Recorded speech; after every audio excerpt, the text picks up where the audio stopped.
Hi guys, I'm Adam, and today I'll be going over the second CUEGIS concept, which is culture. Culture, by definition, refers to the norms of an organization, a country, or other social grouping. So culture basically shapes our values, beliefs, and the customs.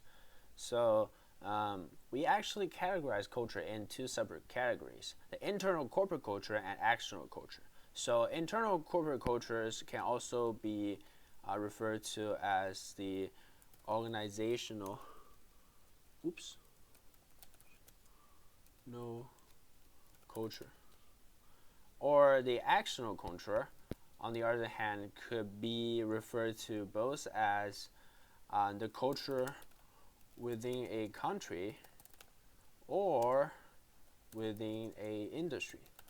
So you'll probably see both when you see some articles about a certain company, because what is more relevant for this particular company is basically the industry, because the company is basically in a certain industry. The culture within a tech industry is going to be distinctly different from like the culture within a cosmetics industry or a regular beverage or food industry. So it's going to be totally different depending on which kind of company you're researching. So to illustrate an internal corporate culture, I would like to use the framework defined by Charles Handy, actually categorizing all firms into four different categories based on their different cultures. So I would just start with the power culture. When we think about power culture, we usually think about an organization in which the top management teams actually have all the power, all the decision-making powers over whatever decision they want to make. So a typical example will be the energy giant Enron in the past few decades, where Enron actually is a really highly regarded company. But the reason for their downfall is because the top management team have all the control without actually delegating those responsibility to the subordinates, which means that there's not many supervision over the misendeavors or all the wrongdoings of those guys on the top management teams. So that's what that happens by doing some kind of financial fraud. They were able to get all the money out of the company and finally contributed to the downfall of the company. So that's really unfortunate, and that's basically a disadvantage of the power culture, organization with power culture. So but keep in mind that there is no single company that can be fit perfectly within these four categories of different cultures. Most companies are a combination of both, or some are slightly different from others in terms of whether it should be defined as in one category or in another. It really depends on the real situation. And the second example will be the task culture. What that means is that culture within the organization is really defined by tasks. So people are really concentrated on completing the task.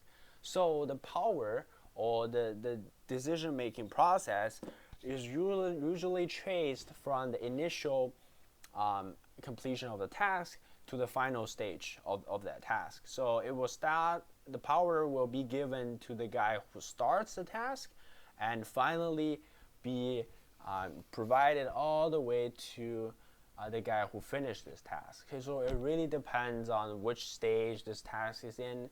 So like which specific person is in charge of the task, and he or she would have the power to do the task or receive the delegation or the yeah. So that's basically these two internal corporate culture. And let's move on to the external culture. External culture, here I would like to talk about the culture within a particular industry. So the culture within the manufacturing industry is a perfect case in point here. So what do I mean by that? Okay, so in the United States, it's relatively easy for the companies to lay off workers, and it won't be considered as extremely unethical if the firm is experiencing like recession or kind of financial difficulties or stuff like that. it's kind of natural for firm to lay off workers, and the firm will not experiencing like a lot of like more criticism with regard to that. It just regarded as a natural process.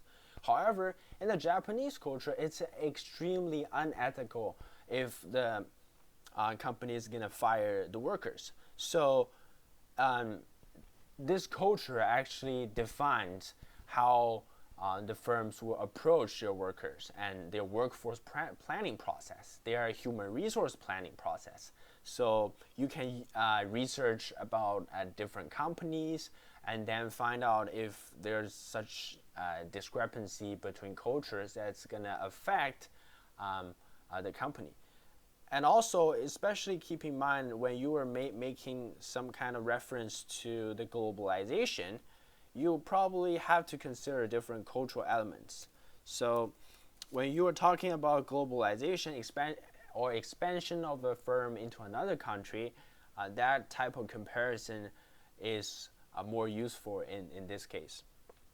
And now we move on to another example of culture within tech industries. So basically, in tech industries, especially in China, in Shenzhen, where people actually work 12 hours a day. It's normal for a programmer to work 12 hours a day from 9 a.m. to 9 p.m. and then only rest 1 day per week, meaning that he or she would have to work 6 days straight.